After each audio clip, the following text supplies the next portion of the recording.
24 সালে ছাত্রদের উপর গুলি তোমরা করেছ। আয়নাগরের ডাইনি বুড়ি এখন কোথায় পালাইছো? আয়নাগরের রাগ করতেছেন? এখানে কি ওনাকে নানি দেখেন কেউ আছেন? আচ্ছা, তাহলে সবাই বলুন আয়নাগরের ডাইনি বুড়ি এখন কোথায় পালাইছো?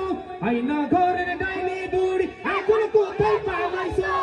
আরো স্মৃতি আছে, অনেক স্মৃতি আছে, বলতে গেলে আছে সারা রাত চলে যাবে, দু একটা বলে শেষ করে দিই।